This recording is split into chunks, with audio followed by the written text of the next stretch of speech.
हाँ भाई, देखिए हमारे पास इंग्लिश का पेपर आ गया है 12th क्लास का, जिसका सेट नंबर है 316 ईबी। जो कि मुझे लगता नहीं कि दुनिया में इससे सरल पेपर बन सकता है। अगर आप पढ़ के गए हैं, चाहे आप ना भी पढ़ के गए हैं, तब भी आप इसको बना देंगे। बहुत ज़्यादा आसान पेपर आया है, मात्र 1 घंटे से ज़्यादा इसमें लगने वाला नहीं है टाइम। यकीन नहीं है तो आप खुद इसको देख लीजिए। देखिए, पहला पार्ट सेक्शन ए जो है रीडिंग का है, जो कि मैं आपने पहले ही बताया था मैंने। तो रीडिंग वाले पार्ट को एक्स्ट्रा करेंगे हम, अगली वीडियो में बता देंगे, क्योंकि फिर वीडियो थोड़ी लंबी हो जाएगी। तो आप ग्रामर वाला पोर्शन देखिए। देखिए सेक्शन बी देखिए पहले। सेक्शन बी में राइटिंग वाला जो पार्ट है, यानी आपको एक आर्टिकल लिखना था। इन तीनों में से कोई एक पर आपको आर्टिकल लिखना था, एनी वन मतलब एक। तो importance of games and sport at school, यानी स्कूल में स्पोर्ट्स गेम का महत्व लिखना था। ऑनलाइन क्लासेस का के बारे में आपको एक लेख लिखना था, यानी आर्टिकल लिखना था। या फिर usefulness of a good library, या फिर अच्छी पुस्तकालय का क्या उपयोग होता है, क्या प्रयोग होता है, उसके बारे में लिखना था। ऐसे ही आपको एक लेटर लिखना था। Write a letter to editor of a daily newspaper about the situation at problems after flood in your town village, यानी अपने गांव या कस्बे में जो फ्लड यानी बाढ़ के कारण जो प्रॉब्लम आई है, उसके बारे में एडिटर यानी संपादक को पत्र लिखना था। न्यूज़पेपर जो संपादक जो न्यूज़पेपर आते हैं, उनके लिए आपको पत्र लिखना था। दूसरा, आप इनमें से दोनों में से कोई एक कर सकते थे। Write a letter to the principal of your college for the improvement of several laboratories in your college, यानी कि जो प्रयोगशालाएं होती हैं कॉलेज में, और बहुत सारी जो प्रयोगशाला होती हैं, उनमें इम्प्रूवमेंट यानी उनमें सुधार के लिए प्रिंसिपल को कोई लेटर आपको लिखना था। दोनों में से कोई आप बना बना के बहुत आसानी से इसको लिख सकते हैं, कोई प्रॉब्लम नहीं है। अब आइए सेक्शन सी पर, ग्रामर पर। देखिए, पहला है आपको one who takes the bright side of a thing is called. भाई सबसे आसान है, इससे ज़्यादा आसान कुछ नहीं है कि ऐसा आदमी जो कि एक आशा रखता हो। आप जानते हैं आशावादी उसे कहते हैं, तो ऑप्टिमिस्ट इसका राइट आंसर हो जाएगा, तीसरा भाग। ये तो भाई बहुत बार किया है आपने। देखिए, the phrase pick holes in means, pick holes मान होता है दोष निकालना। तो to find fault with, D इसका यानी फोर इसका राइट आंसर है। इसका आपको सिनोनियम बताना था। इंडस्ट्रीज मान होता है मेहनती, और मेहनती जो होता है वो होता है हार्ड वर्किंग, यानी तीसरा वाला इसका राइट आंसर है। इस क्वेश्चन को छोड़िए, अगला देखिए ई, द एंटोनियम ऑफ सक्सेस। ध्यान रहे, सक्सेस को मैंने कई बार आपको बताया था। सक्सेस जो है एक नाउन है और सक्सीड एक वर्ब है।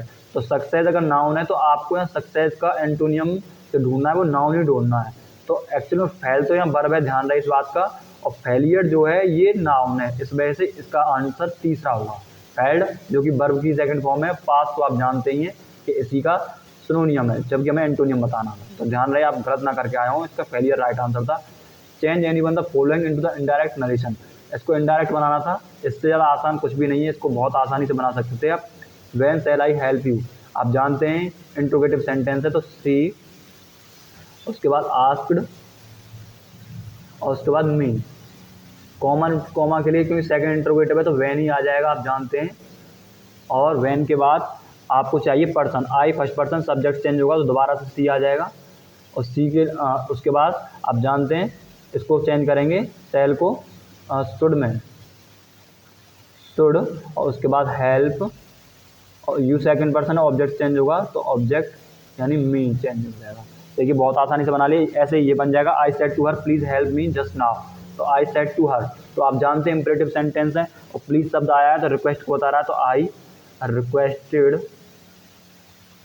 और उसके बाद हर, और उसके बाद टू हेल्प, और उसके बाद मी फर्स्ट पर्सन, सब्जेक्ट चेंज होगा तो मी ही आएगा, जस्ट।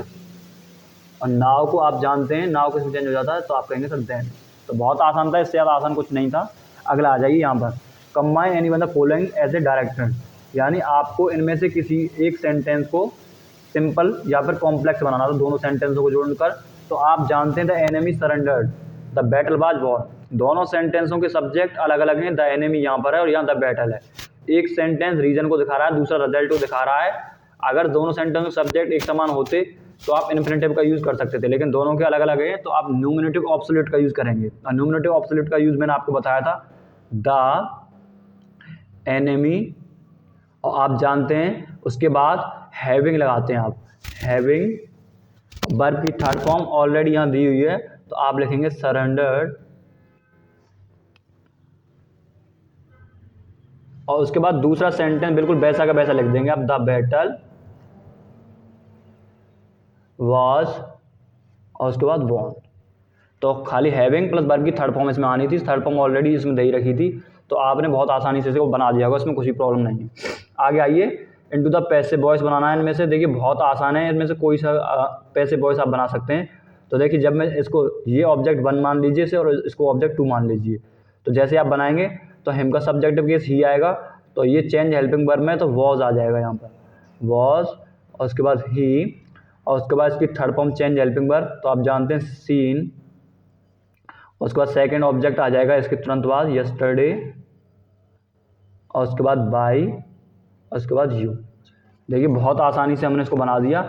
उसके बाद देखिए ये मैंने, अगर आपने देखा होगा, अगर आपने मेरी वीडियो देखी होंगी जो मैंने आपको शॉर्ट वीडियो डाली थी, उसमें बहुत बताया था कि जो एडजेक्टिव जो है ये पूरे समुदाय का बोध कराता है, अगर शुरुआत में आ जाता है तो ऐसी कंडीशन में पूरे समुदाय का बोध कराता है, तो या तो आप इससे पहले दा लिखिए तब ये सही होगा, और या फिर पुअर इज ऑनेस्ट करिए, तो द पुअर जो हो जाएगा ये पूरे प्लूरल को बोध कराता है। इस वजह से यहाँ आर करेक्ट आंसर है। बिल्कुल वही क्वेश्चन आ गया है जो मैंने कराया था आपको। आप